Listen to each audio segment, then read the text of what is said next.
I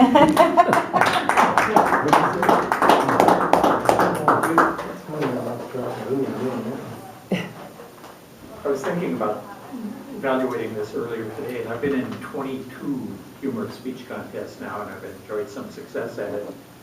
And so I have a perspective here that's based from the contestant point of view, but I never think from the contestant point of view when I'm preparing humorous speech. Speech contests are games, and like all games, there are rules, and people who understand the rules can probably exploit them to their advantage. I'm not a dynamic enough speaker to win a speech contest, but my speeches are written in order to satisfy the criteria. And on the assumption that the judges will look at the criteria, I'm always in good shape. I know I've got somewhere around 70 or 100 points before I even stand up, and that's a key here. With that in mind, the language on this judging criteria here is pretty much the same as what Eric was saying. It's specialized a little bit for each contest. But the content is 55% speech development, effectiveness, speech value, and audience response. I think you've got those points. My recommendation would be not to change anything in the speech. For one thing, you're quite close to the contest meet. You could mess yourself up if you try to make too many changes in it. What you do need to do, though, is polish the delivery. You already know that. You had a part of your notes here. The trick is just to say it over and over when you're driving, you know, when you're in the shower or whatever. If you get to where you're mumbling it in your sleep, you're doing the right thing. It needs to be smooth. I think you'll find it easier when you're in the auditorium this Saturday than it is here, which sounds kind of weird, but you're probably going to know that. Let's see what else here. Delivery is 30 of the 100 points. You're in good shape with that other than the smoothness, but the smoothness is easily correctable. You've got the voice down, I think. One thing you have to think about, though, this auditorium, the Murphy Auditorium down in Yakima, is an acoustically dead room. And those of us who have been in there know that. It's an old building with it. And so you're going to have to be quite a bit louder than you might think you should be. And that'll be especially true if people are sitting toward the back, which they do for some reason, unknown to me. But anyway, that you're going to have to boom it out a little bit.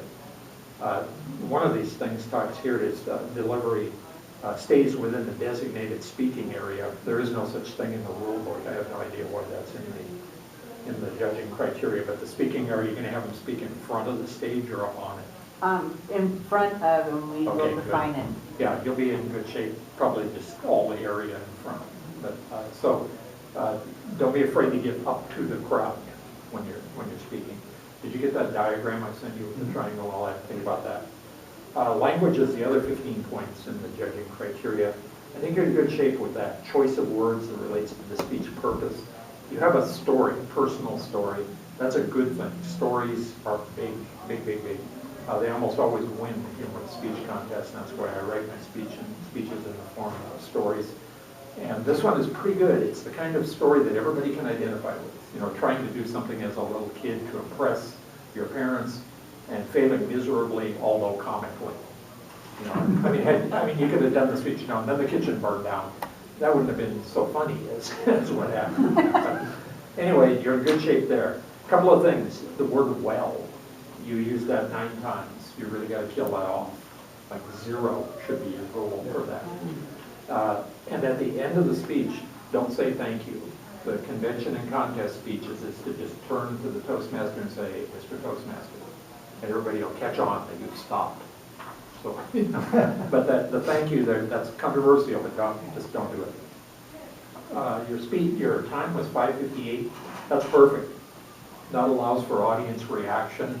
It also allows, if something goes wrong during the speech, it'll give you a little bit of time to recover from it and get back, find the trail again and get on it. I think you're in pretty good shape here. The big thing, though, is get smooth. Learn it. You know, do it over and over and over while you're driving like that. Anyway, I think this speech has the potential to do really well, and I'm basing that on my own experience. But,